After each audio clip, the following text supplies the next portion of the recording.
According to some survey done a couple of years ago, the A19 is the country's favourite road.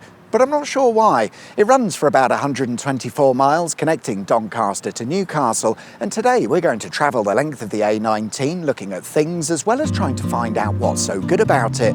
My name is John, welcome to Auto Shenanigans. Why not consider subscribing?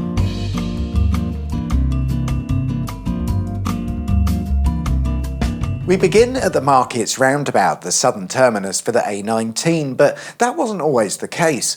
The A19 used to start a little bit further up from there at a simple T-junction, but modern redevelopment has seen the addition of the St Mary's roundabout and the St George's Bridge, which extends the A19 to the Markets roundabout, creating the new terminus. The St George's Bridge section was completed in 2001, and it's a 620-metre long dual carriageway bridge that today carries 45,000 vehicles every day. Sounds great, but I'm not convinced. In 2015, only 14 years after opening, the bridge required some fairly extensive work to replace things like the bearings and expansion joints because they'd worn out. Fair enough, that happens, but after only 14 years, what did you make them out of? Polystyrene? With the bridge out of the way, we arrive at the St Mary's roundabout and the original start point of the A19, so now the journey can really begin. And I think it's time for a break, and would you look at that, a petrol station promising a coffee? I don't mind if I do. Whilst enjoying said coffee, I noticed this, an abandoned road of sorts. It's randomly placed in an area called Tatisfield, and I cannot work out why or what it was for. In previous years, there used to be a rugby stadium located here, and it's tempting to think that the road would have been an access road to the stadium, but that's not reflected on any maps of the time. In fact, this road doesn't appear on any maps at all, no matter what year you're looking at. It's possible that it was built in preparation for something like a housing development, but the layout and the fact that it's got road markings would suggest that that's not the case. But what I do know is that I don't know what it's for, and until someone confirms in the comments, it shall remain a mystery. Shall we get on? We will indeed, and initially the A19 seems like a bit of a disappointment. There doesn't seem to be much to it as it winds its way along, and that's because the first half of the A19 hasn't seen much by way of upgrades or redevelopment. It's still a single carriageway road that runs through the middle of villages or towns with not much to look at in between. That said, if we go back a few decades, the landscape would have certainly looked a bit more interesting because for the most part we're driving through the Yorkshire coalfields that once upon a time would have been a busy and chaotic place with coal mines and processing plants all over.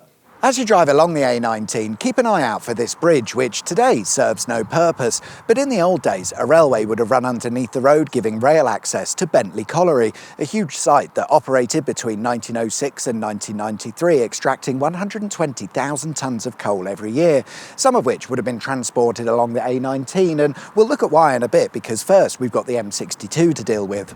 The M62's junction 34 is where the A19 connects up with the motorway, and it's the first point at which the A19 no longer follows its original route owing to the motorway's construction in 1974.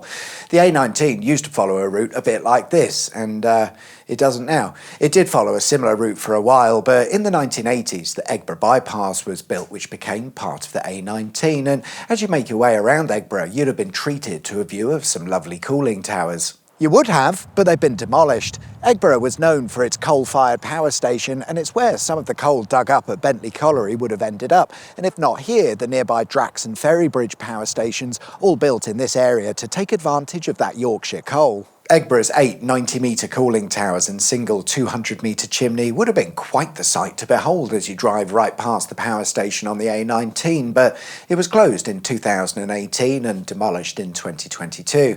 Apparently, a new power station is going to be built to replace it.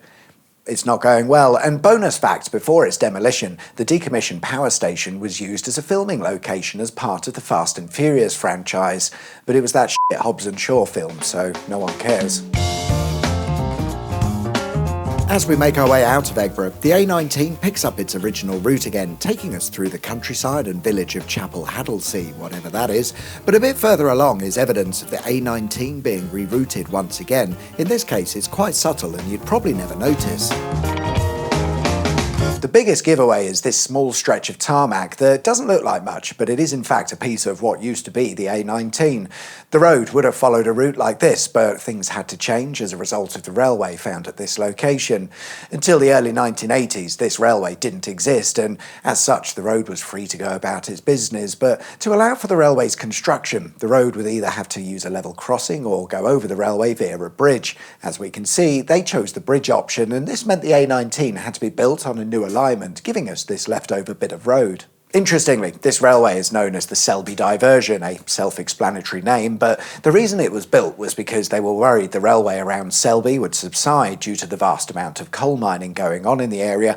Had that happened, the trains would have been able to continue via the diversion route, which also interestingly, whilst quite short, was the first stretch of high-speed railway to be built in the UK with a line speed of 125 miles an hour, which isn't that high a speed. Just up the road is the town of Selby, where we'll be turning off the A19 and onto the A63 Selby bypass, which was built in the early 2000s. The A19 runs through the centre of Selby, and until this newer A63 was built, all of the traffic would head through the town to use the one and only river crossing before continuing their journey, but now there's another option. And it's this, the Riveroo Swing Bridge, which opened in 2004 along with the Selby bypass. Of course, the point of a bypass is to move traffic quickly and efficiently around a town, and the Riveroo Swing Bridge messes that up completely by creating an entirely new bottleneck for traffic. Whilst it is a lovely bridge, the clearance underneath is something like 3.5 metres, which in boat terms is all. So the bridge has to open to allow even the smallest of boats through, which would be fine, but it takes 10 minutes to open, and then it has to close. In that time, the traffic builds up and the bypass no longer bypasses. But now, why don't you tell us what you found? I will. It's located at the Sugar Factory roundabout, where we'll pick up the A19 once more, but I wanted to take a look at this set of abandoned buildings, which you might notice whilst driving along. It's a Victorian-built munitions manufacturing and storage site that opened in 1889 and operated up until the 1970s, and a lot of the buildings still survive today because they're mostly listed structures, making their demolition rather difficult. Initially, the factory dealt with gunpowder-filled ammunition, but later on they started to produce chemical weapons for use in trench warfare, coinciding with a small disagreement that occurred between 1914 and 1918. It's said that in the last years of the site, the MOD used it for the storage of things like beds and equipment. However, the site always retained its armed guards and police patrols. A bit excessive for a few mattresses. It makes you wonder what they were really making or hiding. Still, it's probably infected me now, and it's too late. We're back onto the A19 now, and the next section of the road was built on what used to be a railway. In the old days, the A19 meandered its way from village to village, but that's long, so a new and much straighter road was built on an old track bed to replace it, and the reason the railway was removed was because of the Selby diversion, which you'll recall from earlier. The diversion was so good, they stopped sending trains this way altogether. The road turns off the old track bed just after the village of Rickle, but you can still walk along the remaining track bed, which is what I'm doing right now, because just up here is a little reminder of the railway that I wanted to take a look at. I assume still in its original position is this old railway signal, which I thought was quite interesting. Also interestingly is this, a 1/3 scale model of the Voyager 1 spacecraft. I don't really know why it's here, but the footpath has been rebranded by the local council as Solar Way, and I assume along its length there are space-related things to look at, including this. Well, I don't know about you, but so far I'm struggling to see why the A19 was voted as the most favourite road. Sure, we're having fun, aren't we? But we've not seen anything that makes the A19 stand out. Maybe we'll have better luck on the other side of York. Yes, the A19 runs through the city, but I can't be arsed with that. If you want to see some stuff about York, have a watch of this video later on. Good news, the road is still boring, but here's the thing. Just the other side of Shipton by Benningborough is a building next to a petrol station. Today it appears to not be in use, but maybe back in the day you stopped here for an Olympic breakfast, because this used to be a branch of Little Chef, the well-known but now defunct roadside restaurant chain. This one opened in 1987 and was one of the early ones to close in 2002, and interestingly, despite the A19 being a fairly major route, this is the first Little Chef location we've encountered, which is quite surprising given we've covered a fair distance already. As you make your way along the A19, keep an eye out for the various parking lay-bys, which aren't very interesting, but they are bits of what used used to be the A19 before, in more recent times, it was straightened out and smoother corners created in an effort to make things safer. There's a great example of this to the northwest of Easingwold, where for a short distance the old A19 runs parallel to the newer A19, and on the other side of the road is a massive solar farm, which is interesting. And I don't know what else to tell you about this stretch of the A19. It is a road, and it is.